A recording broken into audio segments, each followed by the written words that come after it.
Hey guys, once again welcome back to my YouTube channel Inside Organon. In today's video, we will be discussing few of the important particulars which are asked in your Materiamedica examination. Friends, ये video third prof के students के लिए है जिनके examination में ये remedies पूछी जाती है और इनके कौन से इंपॉर्टेंट सिम्टम्स होते हैं जो अगर आप याद रख लो तो आपके लिए उस रेमेडी को लास्ट मोमेंट पे रिवाइज करना बहुत इजी हो जाता है. And also there are chances कि इन क्वेश्चंस को एग्जामिनेशन में एज अ शॉर्ट नोट कई बार पूछा भी जाता है. तो चलिए इसी के साथ इन पर्टिकुलर्स को डिस्कस करते हैं.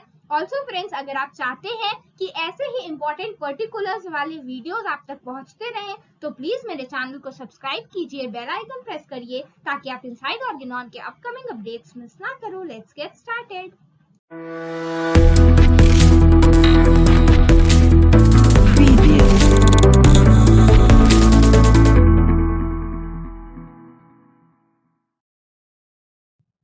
So friends, the first remedy जिसके बारे में मैं डिस्कस करने वाली हूँ, इसके इम्पोर्टेंट पर्टिकुलर्स जो कि एग्जामिनेशन में पूछे जाते हैं. The first one is borax and इसके माइंड के सिम्टम्स बहुत ज्यादा इम्पोर्टेंट होते हैं. ऑल्सो फ्रेंड्स, इसके आईज के सिम्टम्स, माउथ के symptoms and female reproductive symptoms भी बहुत ज्यादा इम्पोर्टेंट होते हैं. कई बार इस एग्जामिनेशन में क्वेश्चंस पूछे जाते हैं शॉर्ट नोट्स के फॉर्म में.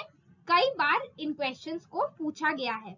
So friends, if you are preparing for your examination, please do not forget to prepare these important particulars of borax. Moving on, child के symptoms जो हैं borax के, ये भी कई बार बहुत frequently पूछे जाते हैं. Moving on to the next remedy, bovista. Bovista में जो female reproductive system के symptoms होते हैं, skin के symptoms होते हैं, ये बहुत ज्यादा इंपॉर्टेंट होते हैं एंड ये कई बार एग्जामिनेशन में पूछे जाते हैं. The next remedy that we have is bromium. Bromium में जो ग्लैंड्स के सिम्टम्स होते हैं, जो भी इनमें ग्लैंड्स का इंड्यूरेशन होता है, एनलार्जमेंट होता है, वो कैसे होता है, ये सारे सिम्टम्स बहुत ज्यादा इंपॉर्टेंट होते हैं. रेस्पिरेटरी सिस्टम के सिम्टम्स भी बहुत ज्यादा इंपॉर्टेंट होते हैं बिकॉज कफिंग, क्रूप, डिस्निया, ये कुछ इंपॉर्टेंट पर्टिकुलर्स हैं जो कई बार एग्जामिनेशन में पूछे जाते हैं. And when we talk about bromium specifically, इसके जो रेस्पिरेटरी सिम्टम्स होते हैं ये बहुत ज्यादा इंपॉर्टेंट होते हैं. So if you are preparing for your examination और आप ब्रोमियम पढ़ रहे हो तो लास्ट मोमेंट पे आप उसके ये सिम्टम्स रिवाइज करना बिल्कुल मत भूलिएगा. Moving on to the next remedy, we have is cactus grandiflorus और इसके हार्ट और फीवर के सिम्टम्स बहुत ज्यादा इंपॉर्टेंट होते हैं.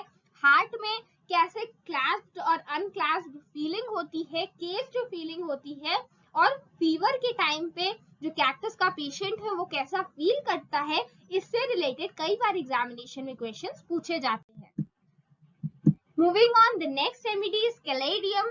कैलेडियम भी एक बहुत इंपॉर्टेंट रेमेडी है. इसके जो male and female reproductive system के सिम्टम्स होते हैं ये बहुत ज्यादा इंपॉर्टेंट होते हैं क्योंकि कैलेडियम का बहुत इंपॉर्टेंट रोल है रिप्रोडक्टिव ऑर्गन्स पर. तो ये सिम्टम्स बहुत फ्रीक्वेंटली आपके एग्जामिनेशन में पूछे जाते हैं. ऐसे क्वेश्चन शॉर्ट नोट्स में आ सकते हैं that describe the reproductive system के symptoms of caladium. So you will have to explain male reproductive symptoms and female reproductive system के symptoms क्या होते हैं.